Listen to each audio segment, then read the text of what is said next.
You're listening to the Cycling Podcast, brought to you by iWalker. Flexible loans built for small businesses. iwoca.co.uk.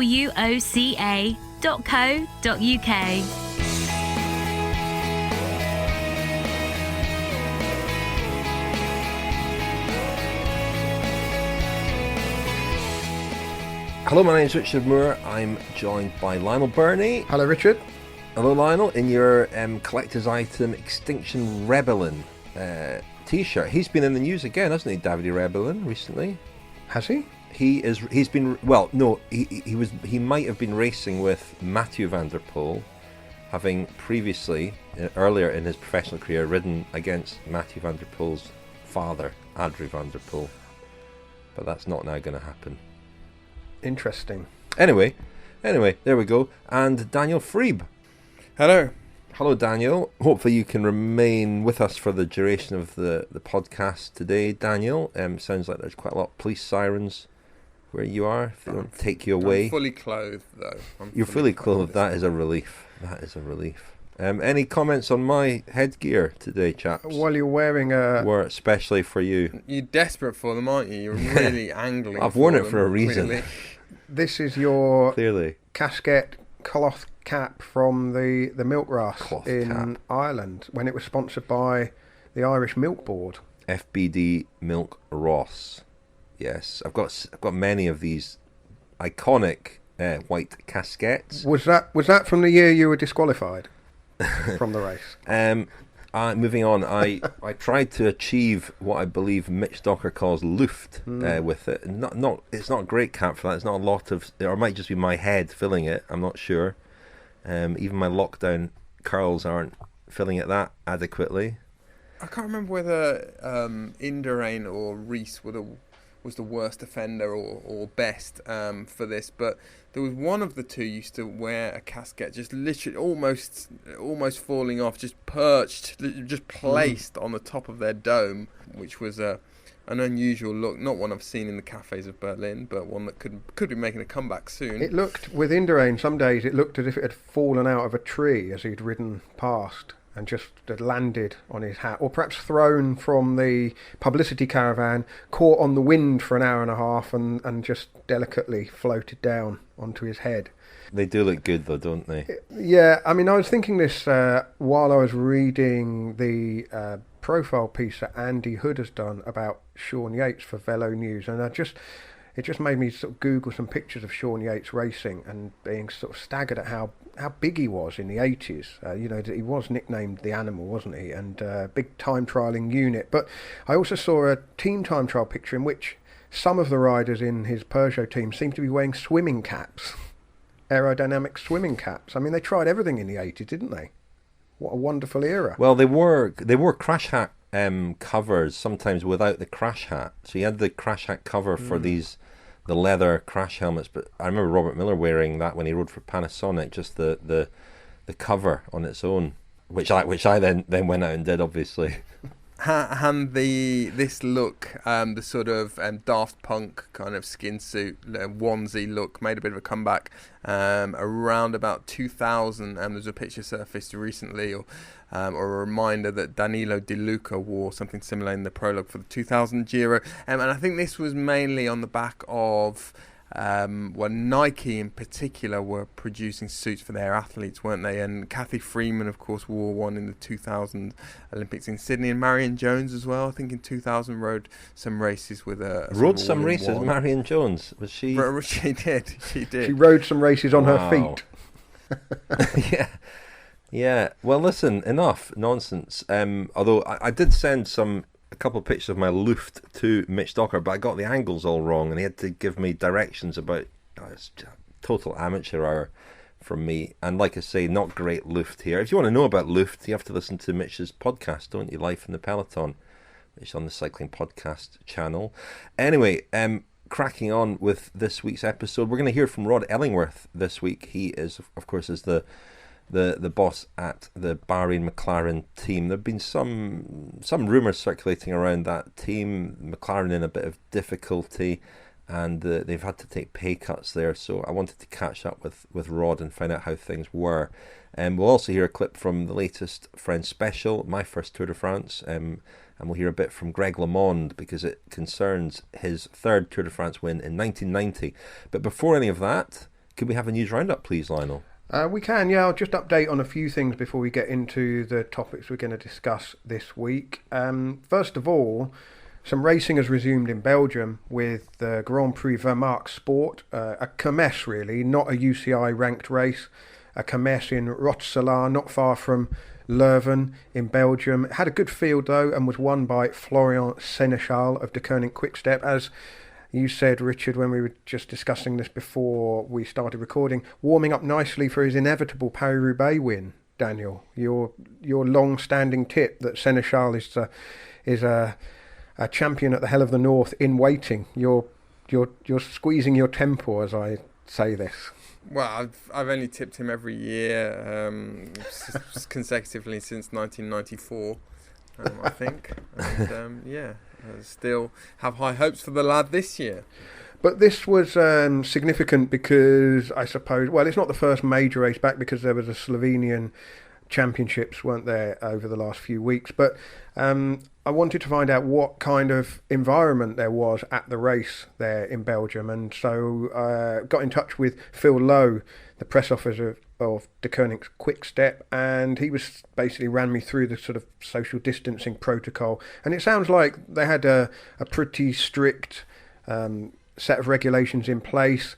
For example, there were some interview opportunities for journalists with the riders, but they took place at a long table with the riders sitting at one end and the journalists at the other. Radio and TV journalists were able to do interviews near the team buses, but had to respect social distancing and always wore face masks. The start and finish areas weren't accessible to the public though, and there was no podium ceremony. Everything was outdoors. There wasn't a press room. I suppose I'm quite interested in all of this because it's going to affect our working conditions when we get back to some races a little bit later this summer. The rest of it, all very straightforward really. The guidelines that have come from the UCI are the same as they are for all of us really. No, don't touch your face, keep your distance from people. Don't go anywhere if you've got any symptoms. The cycling specific regulations in place really meant that the logistics for the team were a lot tighter. Riders had to have their own towel, their own bidons, no sharing of bottles. Bikes and stuff were all disinfected, race numbers disinfected before being given to the riders, and there was no kind of lingering about between team bus and start line. It was kind of just get to the team bus, from the team bus to the start line, come straight back to the bus after the race, and no family or friends or fans allowed in where the riders were. And so it sounded like it was quite a segregated event, but the race went ahead and was won, as I say, by Sénéchal. And I guess those sort of conditions are going to be in place at the majority of races that take place in Europe when the UCI racing gets underway with the Vuelta a Burgos at the end of this month. A few bits of news. Nairo Quintana was knocked off his bike by a car while training in Colombia last week. He's fine, no broken bones, and I guess we'll be heading back to Europe on this charter flight that the Colombian riders are taking this month. Richard Carapaz, the reigning Giro champion, is due to fly in from Ecuador to Spain next week in time to race at the Vuelta a Burgos. Many of the US riders, we had a couple of comments on our Facebook discussion group asking about riders based in the US, whether they will have trouble, because of course the EU is currently not allowing non-essential visitors from the US, although there does seem to be some discrepancy between nations. I gather from Jonathan Vaughters that all of his North American based riders are already back in Europe. The only people that might have an issue may be staff and Vaughters himself, who is still in the US. But one rider who hasn't made it back to Europe as planned, according to Velo News, is the De Koning Quickstep rider Ian Garrison, who was prevented from checking in for his flight from Atlanta in Georgia. So there's clearly going to be issues for some people, and it looks like it will be a sort of case of pot luck, depending on where you're trying to travel from and to. Some other racing going on. The virtual Tour de France, once again, not as impressive as our Giro, I have to say. Must confess, I didn't manage to catch any of it because I was actually out on my bike over the weekend, but the The men's stages so far have been won by Ryan Gibbons of NTT and Julien Bernard of Trek Segafredo, who beat Freddie Ovett, who was riding, Daniel. He wasn't running like Marion Jones. He's been doing pretty well though, hasn't he, Freddie Ovett? He's been doing pretty well on the e-cycling. Indeed. Chaps, can you clear up, because he doesn't ride for a World Tour team or a Pro Continental team, does he? What's the entry criteria for? Well, he rides for the Israel sort of development team, the other Israel team. But yeah, I mean, there are teams riding these races who wouldn't be riding the real races, of course. Freddie Ovett, of course, the son of the great middle distance runner Steve Ovett. Just trying to tie into Daniel's small slip about Marion Jones there. The women's stages have been won by April Tacey of Drops and Lauren Stevens of Team Tibco Silicon Valley, and those races resume again at the weekend and then the following weekend. So racing on Saturday and Sunday on the Zwift platform, the virtual Tour de France that is. And finally, before we move on, a massive story in British magazine Cycling Weekly this week. And everywhere, Lionel. Everywhere. It's gone viral. Quoting the cycling media heavyweight Daniel Friebe, who seemingly confirmed last week that both the Yates brothers are leaving Mitchelton Scott. Very, very tentatively referred to a rumour he'd heard from someone from elsewhere and framed it appropriately with all sorts of disclaimers and caveats and asterisks. Do you mean that once this then appeared on other media outlets, it seems to have grown some rather stronger legs and is off? Well, Richard's relishing this because I'm replacing him as our resident Baskin Robbins, the king of the dubious scoop. But no, I mean,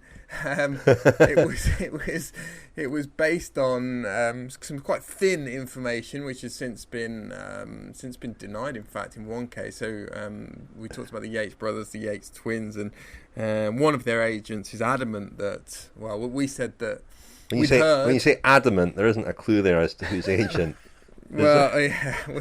One of their agents is adamant that the destination that was mooted for Simon Yates was incorrect, but we'll see, won't we? But yeah, I was quite shocked, slightly disappointed, I must say, by the way this was treated by some other media outlets. I think this is bloody mainstream media, eh? Yeah.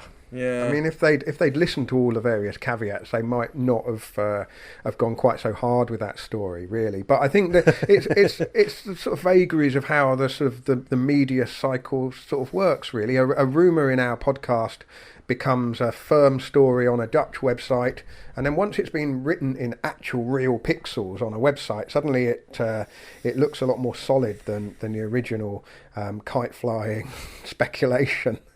Absolutely. I mean, the serious point is that you do say things in the podcast that you wouldn't commit to print. For that reason, there's you feel like it's the appropriate context in which to share. You feel like you can talk rumours. Rubbish with absolute impunity. That's what I'm trying to say. That's what I'm trying to say. I mean, that's the principle that we've lived our lives by for the last however many years. I think it came across because obviously I wasn't in that segment. I was enjoying my birthday. Okay. You had to record. You recorded an additional Mitchelton Scott update, didn't you? Because there'd been quite some significant developments since we had all recorded together, and of course, I refused to work on my birthday. The transfer speculation ombudsman wasn't present. The fact checker Birnie would have clamped down on that.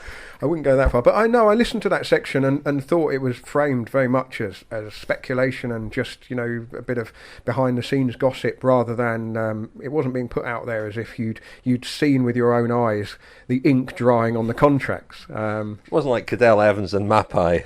No, the Yates brothers meeting, I don't know, Luca Guercilena at a motorway service station, with a disinfected pen and signing the contract in a suitably socially distanced fashion. I wasn't witness to that scene, which may or may not have taken place. Well, we may well talk a bit about the ongoing rumours about Chris Froome and Team Ineos as well a little bit later on, but yes, what are we now? How many days until Vuelta a Burgos? 19 days until the men's road racing season resumes, so not long to go now. You're listening to the Cycling Podcast, brought to you by iWalker. Flexible loans built for small businesses. Join 50,000 customers taking on life's twists and turns and scaling new heights with iWalker. If you run a business, find out more at iwalker.co.uk, iwoca.co.uk. My name is Richard Underwood. I'm the owner of Power Bikes. We are an electric bike specialist company selling e-bikes, conversion kits, and anything to do with bicycles, basically. Since lockdown, we've seen an unbelievable increase in sales. After we saw that the peak had passed, and even on restricted hours, we're selling more at this time of year than we have done previously in the middle of summer. That's not a coincidence. That is definitely through with COVID. And people are telling us as well that they don't want to go on public transport. What also helps us is the Dumfries store is right by the main bus stop in town. So people that would normally be waiting on a bus, looking in the window at the shop and going, actually, hang on, I can get one of these. I'd had conversations with my bank. This was back when we were opening the Dumfries store. I just wanted a little more money to help with cash flow. I spoke to iWalker just out of curiosity. They actually made it a lot quicker and simpler than the bank. The bank wants to know what colour underwear you're wearing for the next 6 months and everything else. iWalker, they took the essential information and, okay, it cost me a little more in interest, but you pay for convenience a little bit sometimes. The money was in the account much quicker. That, straight away, is going to benefit a business, because if cash flow is what kills small businesses. If you run out of that, then the business disappears. So here we are today, absolutely flying because of it. Thank you very much indeed to our title sponsor, iWalker. And we heard there from Richard from Power Bikes up there in Dumfries. An iWalker customer, very happy with the help he got from iWalker. And it's quite interesting hearing what he was saying about how the sales of e-bikes have really exploded in recent months. You know, there's lots of talk about cities being transformed into cycling-friendly cities. That's what we kind of hope. A more likely scenario is that people are unwilling or reluctant to get on public transport and are perhaps looking at bikes as an alternative. And for a lot of people, e-bikes are a great alternative. And not just people who are not used to cycling, but experienced cyclists too are enjoying e-bikes. So yes, thanks to iWalker, and good luck to Richard and his business in Dumfries and expanding. Now, this week I emailed all the good friends of the podcast, those who've chipped in a little more to support the cycling podcast, because it became apparent that a few people had not received their signed copies of our book, The Grand Tour Diaries. All the good friends are supposed to receive that. A few of you have not, mainly in America. There seems to be a problem. Some have gone missing in the post. Some of we haven't got your details. So I've emailed everybody, and I'm getting emails from people with addresses and so on. Lots missing around Minnesota, it seems. I don't know why, but America generally. Has Greg LeMond snaffled probably them all? Donald Trump's fault. Well, he doesn't live there anymore, of course, does he, in Minnesota? He's down in the south now. He's down in Nashville, Wow. where he's running his business. Yeah, and loving it. Home of Taylor Swift. Well, there you go. Greg LeMond is launching a bike this year as well in Europe. He's got his carbon business down there. Anyway, I'm rambling. If you are a good friend of the podcast and you haven't received a signed copy of the book, and you also haven't received my email, please do get in touch and tell us where we can send you a book. We would be delighted to do so. And those who got books, getting lots of emails from them as well, and they're saying very nice things, so really appreciate that. Read all your emails. Yeah, just if you are getting in touch, do email us rather than contacting us on social media. It's very easy for us to miss messages on Twitter or Instagram or Facebook, but we do monitor the inbox on a daily basis, so you get a much quicker response. Email us, contact@thecyclingpodcast.com. Yep, and I'll get my assistant to send you a book. You're happy to do that, aren't you, Lionel? Little joke there. Well, anyway, listen, we're going to hear from Rod Ellingworth soon, but before we do, we've been talking the last few weeks about these rumours concerning Chris Froome and his future at Team Ineos. First thing is that apparently, I mean, this has also been rumoured that Team Ineos will be rebranded and rebadged for the Tour de France as Team Grenadier or Team Ineos Grenadier, perhaps, to help promote the new vehicle, the new sort of. It's a new version of the Land Rover, isn't it, that they've developed, and that's just been launched bit of controversy around that because it will not now be produced in Wales as originally planned. Its production is moving to France, isn't it? But we do hear that the team will be renamed in time for the Tour de France. And will that team have Chris Froome in it? Well, Chris Froome will, we understand, still be a Team Ineos rider for the rest of the season, but it does appear that his move to Israel's startup nation is all but confirmed, really. It seems that he's spoken to quite a few teams and has apparently agreed terms with Israel's startup nation. That's what people in the sport think, at least. They're off on a training camp to Tenerife next week, Team Ineos. The Tour de France team, minus Egan Bernal, who's not back in Europe yet, but Froome will be among the team there. So, you know, it still looks like he will be selected for the Tour de France, but will be leaving Team Ineos at the end of the year. Well, Richard, I don't know if you've seen any pictures of the Ineos Grenadier. It's quite a large vehicle, an off-road vehicle, but it looks like it's at the top end of the sort of thing that could reasonably fit in a British country lane, and just strikes me as an odd marriage, this, really. I mean, we're all cyclists, even Daniel occasionally. I mean, the share the road message that the team was promoting a couple of years ago doesn't look like there's an awful lot of road left for cyclists once the Ineos Grenadier is coming past. So hopefully they will be driven responsibly by the people who buy them, is what I would say about that. I also wonder how it fits with the team is sponsored by Ford, of course, isn't it, as well? So it's strange if the vehicle becomes the title sponsor where their car supplier fits into that. But yeah, I mean, it's a huge sort of beast, and it's not going to be available until 2022. So quite a big lead-in for promoting it. I mean, Napalm, if you see that as slightly incongruous, I suppose the news or the idea that Froome might be leaving also might seem incongruous to people who still wondering more and more about the identity of this team. You know, most large professional cycling teams over the past few decades really have had a discernible sort of national identity, or a kind of soul, I suppose, and in this team's case, there's no doubt about it, no bones about it. It grew sort of from the carcass of the British track programme, and it was very much a British team, and that was part of the original message, to have a British winner of the Tour de France. You know, if you think about their roster going forward, Geraint Thomas, you know, I think he'll be competitive for a while yet, but the next wave is very much a South American wave. It's going to be Bernal and Carapaz are their two stars in waiting, really. Well, in Bernal's case, already a Tour de France winner, and then they've got the next man in, I suppose, will be Sivakov.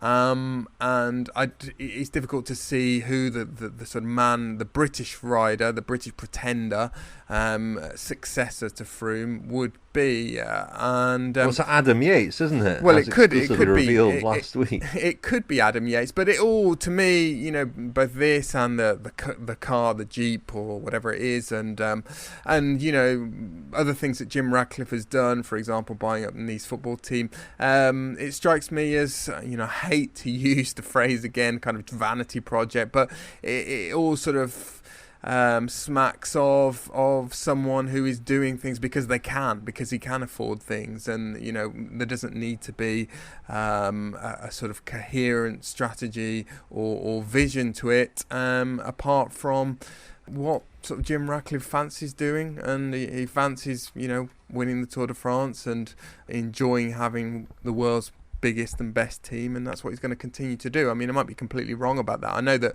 Dave Brailsford is very much motivated and stimulated by the idea of having a sort of an era-defining sports franchise up there, or a sports-defining franchise, you know, something akin to Real Madrid or Barcelona in football, or something like the Dallas Cowboys have been in Times in the NFL, or something like the New England Patriots are in the NFL, or have been over the last few years. Let's not forget Tail Geoghegan. I mean, there are one or two still British riders there who are coming up and developing. I wouldn't like to be accused of forgetting our loyal listener and friend of the podcast, Gap. Yeah, I mean, well, he and Sivakov formed a pretty good partnership last year, it seemed, and they you know, you've got Bernal and Carapaz, and then Sivakov and Geoghegan as a sort of a couple who could. You catch my drift, Rich. I get your drift. I get your drift. Yeah, and there is a sort of dilution there. It's almost been forced upon them, hasn't it? By perhaps you could argue that Bernal is obviously the best candidate to win the Tour de France, and in the past decade or so it was Chris Froome, and 1 year it was Geraint Thomas, and 1 year it was Bradley Wiggins. I think that's the overriding concern, isn't it? Winning the Tour de France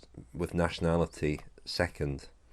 Yeah, and I don't think Chris Froome's Britishness has resonated as strongly with the mainstream sports media in the UK as Geraint Thomas or Bradley Wiggins did. So I don't know whether that's necessarily a major issue. It's resonated a lot more than an Egan Bernal win, Tour de France win for Ineos had. Yeah, that's true. But I do also think in terms of kind of building a sports dynasty, it reminds me of the great Liverpool manager Bill Shankly, who apparently had a saying which was, when considering when to let players go, is make sure your players' legs go on another manager's pitch, meaning get rid of them just before they go over the summit and they're on the way down. Don't let them decline while they're on your watch. And I think Chris Froome is in that kind of the smack in the middle of that Venn diagram, isn't he? At the moment, still we assume if he comes back from his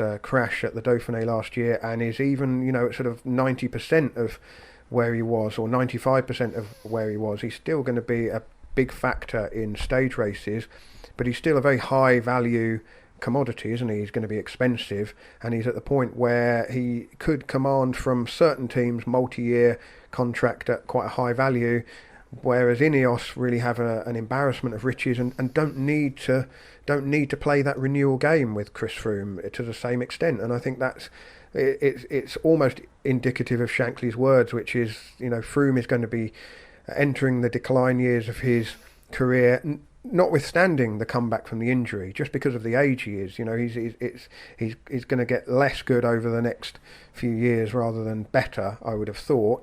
And so probably a good time to focus on younger riders, especially when you've got the defending champion and the Tour winner from the year before that, neither of whom are Chris Froome.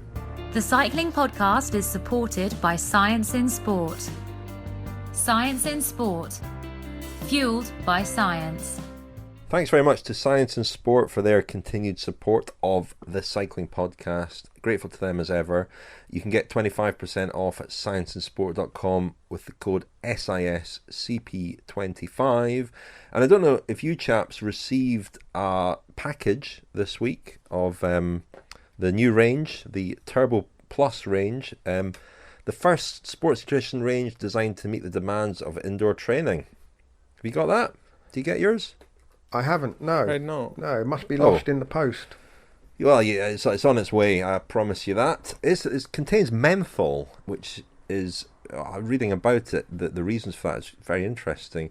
In the sort of explanation, the scientific background to this range, written by James Morton, the nutritionist, who we will hear from in future episodes of the podcast. It talks about how heat is one of the main contributors to early onset of fatigue, and of course on the indoor trainer you do get very, very hot often. Menthol acts to target thermoreceptors within the mouth to evoke pleasant and refreshing sensations, and subsequently improves the ability to tolerate hot environments by reducing thermal perception. So it makes you think that you're cooler than you actually are. We kind of knew that. Will that get you through the thermonuclear gate to get onto a certain team's bus? That's a good point. And a quick menthol gel before you step on. Yeah, well, there is a menthol gel here and some powder as well for your in-session training. Anyway, It makes you think you're cooler than you actually are. A bit like the Cycling Podcast new T-shirt. Eh? Yeah, nice one. I thought you were going to say my FBD Milk Ras hat. Definitely not. Lionel. Well, listen. Before the break, we were talking about Team Ineos and their new name, the Grenadier car. It would be hypocritical not to point out that a high-performance car is also the co-sponsor of another team, Bahrain-McLaren.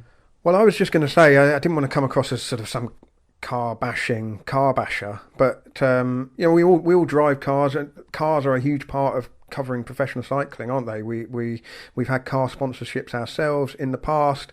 The Tour de France teams over the years have been sponsored by cars. There was a Ford team and in you the have 70s. a massive SUV, don't you, Lionel? Peugeot. I do not have a massive SUV, Richard. I have a very, very ordinary family car with a child seat in the back, and they call it the Watford Tractor.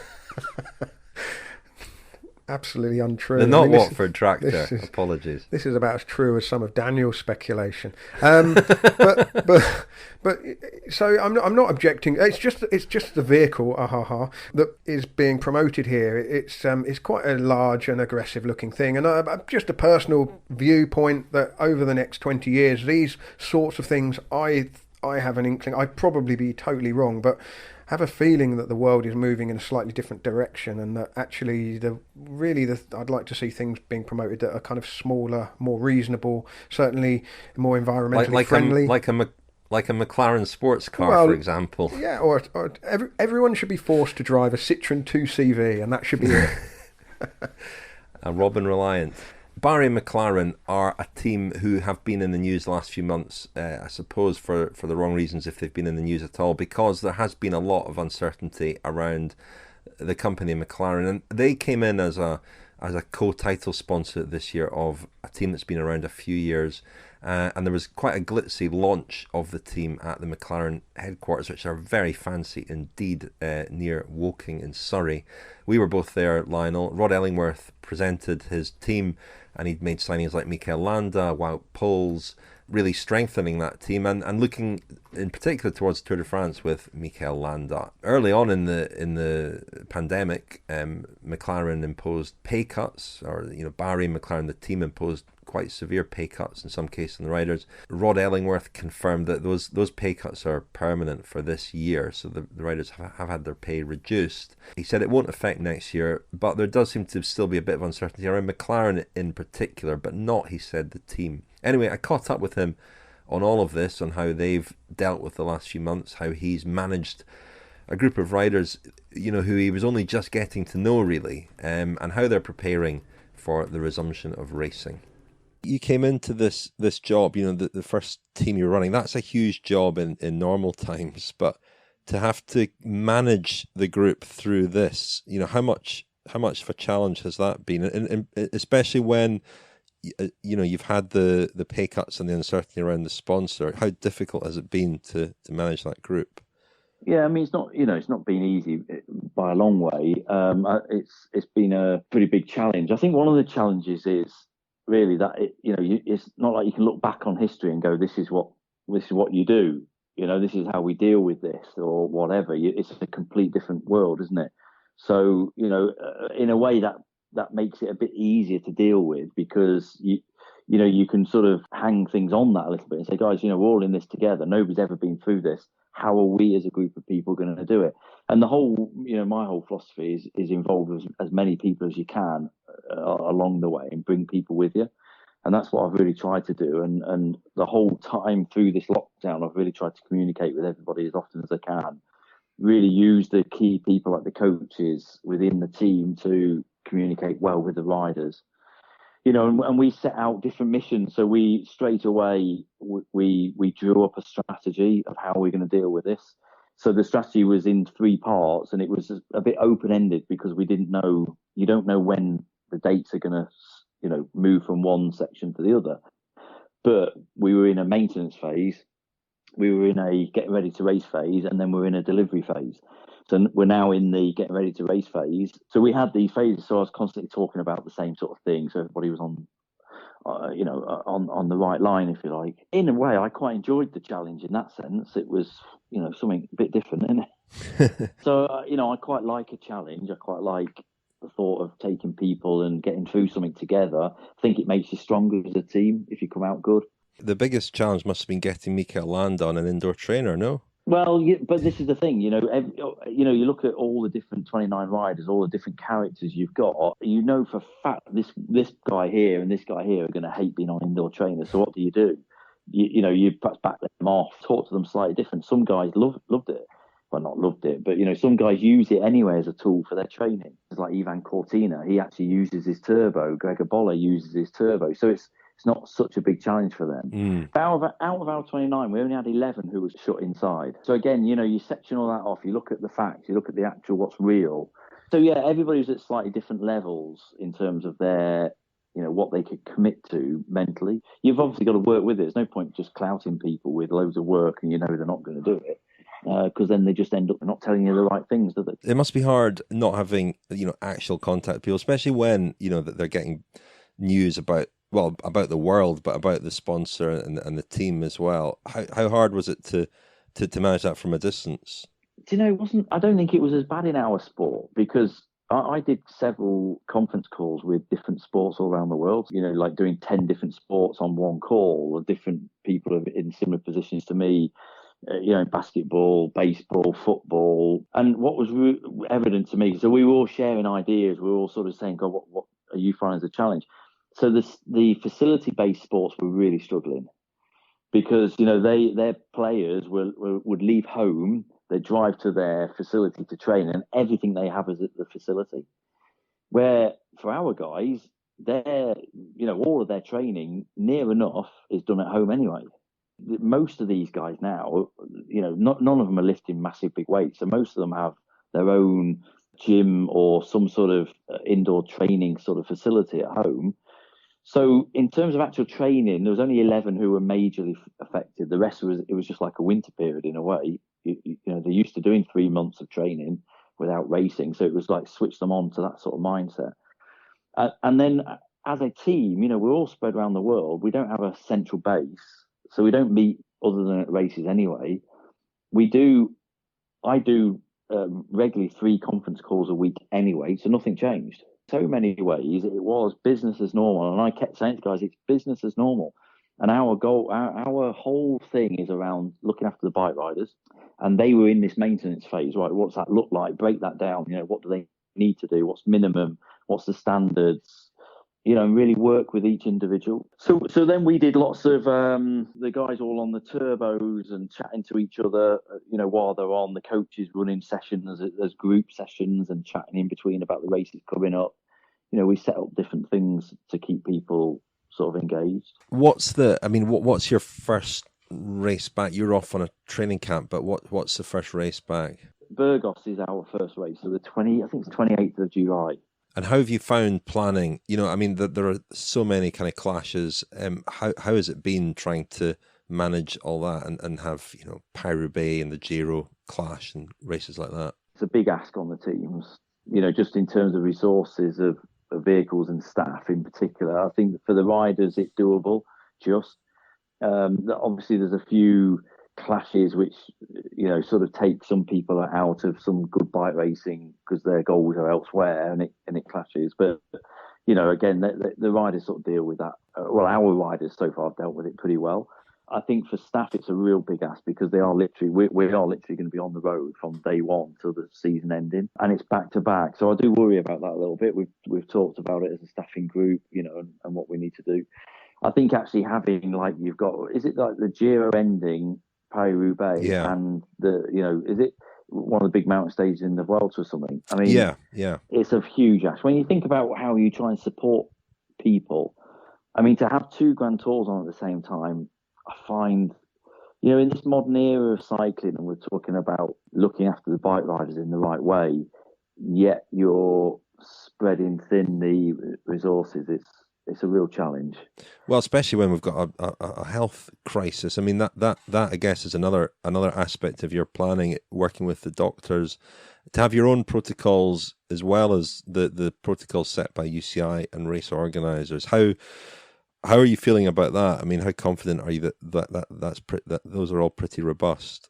I mean, fairly I think we're quite clear with what we've got to do. We're quite clear with how we're trying to do it ourselves. I think we, like you said, we put on it, on top of the UCI regulation, we put our own measures in place as well. Again, you can just try your best, can't you? And keep people. Somebody's got to police it. Some people will be a little bit more relaxed than others. I think one of the biggest challenges is, for instance, if you've got somebody who lives in Italy, you can tell just talking to people on the phone. I've been having like small conference calls for mixing them up, so having a rider with a mechanic and just different groups, not talking about our sport, just talking about life on calls. And you can tell, for instance, somebody who lives in Croatia to somebody who lives in Italy, and in Croatia they've had hardly anything, but in Italy or the UK or whatever, it's been pretty full on, hasn't it? So what that means is, somebody who comes from a country where it's not very, it's been quite relaxed and haven't had many deaths, they're a little bit more relaxed with their approach. So we've just got to try and contain the group. UCI talk very much about your team bubble and then the peloton bubble. We'll just have to see. I mean, I think every team has to be responsible and do their absolute utmost best to try and keep the bubbles as virus-free as we can, And what about the team beyond this year? You mentioned there have been pay cuts, and that's for this year. But what's the commitment like from all the partners in the team next year and beyond? Well, we're working on it. There's, like I said, there's certainly some of our partners who are hurting a bit now. It's been a struggle, this situation. I think there's the period of time where people are hoping things will pick up. I don't think there's any major doubt about the future at all. I think we're, all okay. We'll get through it. And like I said, I think you actually, in some ways, you get through it and you become a stronger group anyway. So I don't think there's any major concerns. But the only reason why I hesitate a little bit when I say it is, 4 months ago, we were singing and dancing, loving it, thinking the world was brilliant. And, I was loving the challenge and everything else. And sat here now, and the whole world's a different place, isn't it? The only reason why I hesitate is because you go, I actually don't quite know. Are we going to be racing in January, February? We don't know, do we? And I mean, one of the things you would be wanting to do is bring new riders into the team. And I guess that's been difficult to have those conversations. Well, it's not been too bad, actually. I think there was a natural sort of halt across the whole team. All teams naturally just sort of press pause on the recruitment side. But the last few weeks, it's been pretty active again. We're having some good discussions with people. And like I said, to be honest, I've actually been pleasantly surprised at the reaction of agents and riders sort of recognising that, we are a new team. We're not an old existing team. We're a new team going in the right direction, with the right methods and a rider-focused group, and people are interested. So I've been really happy with that, to be honest. Interesting, Chris Froome? Well, it was out there in the media. I think we talked, we had a chat, and then, like I said before, I regularly keep in contact with some of the guys anyway. So, there was just a general chat there. So yeah, we shall see, see what happens. Chute à l'arrière du peloton, cycling podcast team car at the back of the pack, please. Well, that's the voice of Seb Piquet interrupting this week's episode to remind me to tell you that it is sponsored by the Wattbike Atom. People who listened to our Tour de France coverage last year will have been very familiar with the Wattbike Atom indoor smart trainer because they sponsored pretty much the whole of our Tour de France coverage last year. I must admit, when I was riding our Giro a little bit earlier this year, doing a lot of hours on my indoor turbo trainer and a lot of climbing on that route that Daniele Friebe set for us, I was really craving the Wattbike Atom because of its stability and the fact that it is easier to get out of the saddle because of that stability. You can really kind of lean down on the handlebars, not the way that you would outdoors necessarily, but it's certainly a lot more stable than riding a bike set up on a turbo trainer. We were both lucky enough to have the Wattbike Atom in our high performance fitness studios before the Tour de France last year, just to enable us to get to peak fitness for 3 weeks of eating and drinking our way around France in the back of a car. But it was great fun, and having spent a lot of time on my own bike on the turbo, there's just something I'm not as comfortable getting out the saddle. The sort of vast power that I put through the machine always makes me worry about breaking something. The watt bike Atom feels incredibly sturdy, which is one of the advantages of it. And the other thing I really enjoyed from using it was the information that you get from it, the pedaling effectiveness score and the left-right balance that you get. You get a really interesting insight into what each leg is doing. Perhaps are able to work from that on balancing yourself out. Being somewhat inept sometimes with technical things, as I am, Richard, I really appreciated the fact that the Atom's Bluetooth connectivity to third-party apps like Zwift or the Sufferfest or Trainer Road, really, it was as easy as that. You turn on the Wattbike Atom, you turn on your phone or your computer, and they talk to each other, and there was none of that kind of pre-ride faff which eats into the time you've got available to get on your bike and ride. Well, the Wattbike Atom has got a host of these great features, and it feels great to ride. But now it is back with the next generation Wattbike Atom, which is launching now. The next generation Wattbike Atom features the same great connectivity that I just talked about, but it has a completely new electromagnetic resistance system for an even more realistic ride feel, and instant gear changes for those who are looking to advance their Zwift racing career. For those who are serious about the numbers, new crank angle sensors read your pedaling data 1,000 times every second, providing you with a data set that is within a plus or minus 1% accuracy range, so it's got more granular data for your own marginal gains. To top it off, the bike is still packaged in its award-winning design. So to find out more and purchase a Wattbike Atom for £90 a month, go to wattbike.com. That's wattbike.com. We heard before the break from Rod Ellingworth, the man in charge at Bahrain-McLaren. Well, quite a few interesting things from Rod there. Admitted that he had spoken to Chris Froome about joining the team, stressed that the continuation of the team is not in doubt, and I was interested to hear him talking about the transfer market revving up in the last few weeks, and obviously for his second year in charge he will want to, I imagine, ring the changes and bring in a few more of his own riders. Lots of interesting stuff there about how he's been managing this period and how they're preparing to return to racing. As we heard there, Rich, I think Rod was pretty happy with the way the first few months had gone. We talked about their roster and how it's pretty well stocked, and he was quite lucky in a way to inherit some of the riders that he did. Pretty well covered, I would suggest, in classics to a certain extent. And I think, they've got some real diamonds like Dylan Toynes has been a fantastic rider the last couple of years, who is a sort of dream for a team manager in that he can excel on so many different terrains. And then the sort of mouth-watering prospects of Mikel Landa really finally being given complete freedom or full responsibility as a team leader. Looking forward to the major tours, and still looking forward to a tilt at the Tour de France. As far as the future of the team's concerned, I can understand Rod not wanting to give too much away there, but I think every team's spending power is going to be compromised to a certain extent, and I suppose there's a sort of dance going on between the agents and the teams. The agents trying to figure out which teams do have budget, the teams figuring out what they can kind of get away with, or how low they can go, and how desperate certain riders are as far as next year is concerned. But I think maybe some of the bigger challenges that Bahrain-McLaren have had or will have is that you heard Rod referring to them there as a new team, and I think he would probably want to move even further away from what he inherited, in some cases in terms of staff and the identity of the team. We talked earlier in the year about the sort of Croatian, Slovenian contingent and this kind of shadow of Operation Adalas. And, that's not to say that some of the people still in the organisation have sort of question marks over them, but I think Rod really wants to put his stamp on it, doesn't he? And that came through quite clearly. In terms of the situation with McLaren, which at the end of May announced that it was planning to make 1,200 redundancies, quite a proportion of the workforce.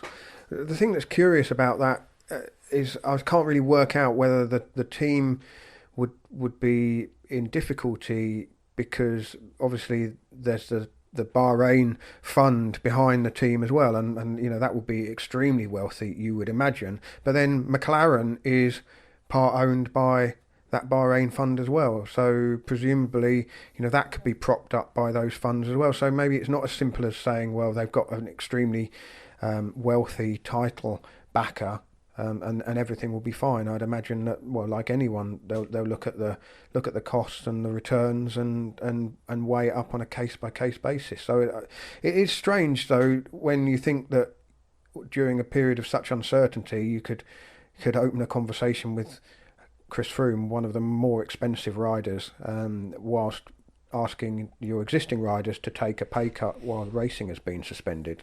It's a strange situation. I think the financial package that Bahrain-McLaren were able to offer was the stumbling block to him possibly joining that team. So, because as Daniel mentioned earlier, Froome, I think you mentioned earlier, Lionel, the stage that Froome is at in his career, you might be unwise to invest a significant portion of your budget in him, unless you like Israel's startup nation. They seem to have slightly more flexible budget, perhaps, and the money, the access to the money of a very wealthy individual. And I mean, you could say the same for Bahrain-McLaren, of course, but things do seem to be tighter there. And it's interesting I remember speaking to Jack Haig about the effect of the pay cuts on the riders, not just the loss of money in their pocket, but the effect on morale, and the fact that a contract that you'd signed, a two-person or two-party agreement, and if one party doesn't fulfill that agreement, then the other party might question their commitment. And I think all these bike riders in World Tour teams are very self-motivated and highly driven individuals, but imposing pay cuts midway through a contract isn't going to instill, a huge amount of loyalty in the team, I wouldn't have thought. And there might be some riders unhappy about that, and who it might have affected, and who might be looking at their options elsewhere. I'm sure they don't blame Rod Ellingworth for it, but and they may well be committed to him. But the interesting thing is here, if McLaren kind of take a step back from the team, or even come out of it completely, Rod, as I understand it, is employed by McLaren, and there are sort of two halves to the team. There's the Bahrain half and the McLaren half, and I just wonder how that would work if the team went back to being essentially a Bahrain team rather than a Bahrain-McLaren team. Just before we go this week, there was very sad news at the weekend as well. A Belgian amateur rider, Niels de Vriend, died, just 20 years old. He was taking part in one of the kind of unofficial races ahead of the return of racing in Belgium.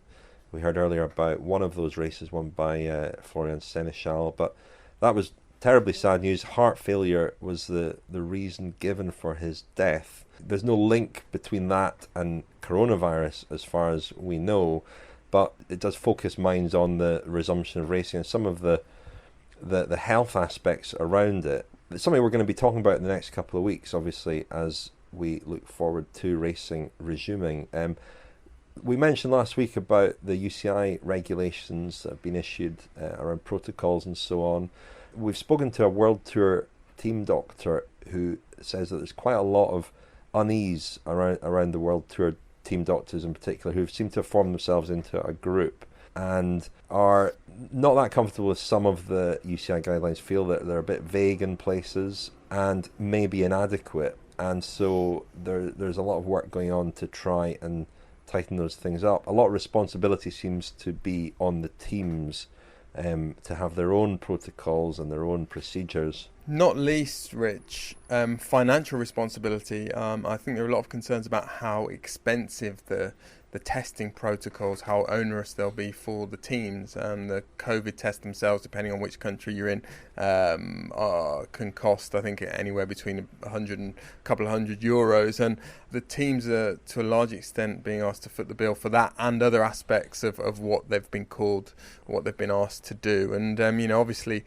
money is tight for a lot of teams at the moment, and I think that's a big issue as well. And the bar seems to be I mean, to sort of reflect that, and in recognition of that, the bar seems to be slightly lower, because there was originally going to be a stipulation of two tests per person before racing. It's now just one, and obviously that's going to be cheaper for the teams, but it also just means that the possibility of somebody not being detected is that bit higher, you would think.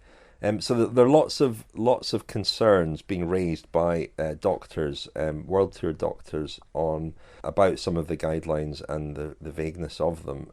But we will return to that, I think, next week, and certainly as we get closer to some of the bigger races, it's going to be certainly a live issue, and we sort of keep our fingers crossed. And it does feel a little bit like the sport is doing that too. I mean, there have been more guidelines issued by the Tour de France about how they're going to run things. There are going to be fan parks apparently in Nice for the start of the Tour de France, but there'll be pretty tight controls on starts and finishes.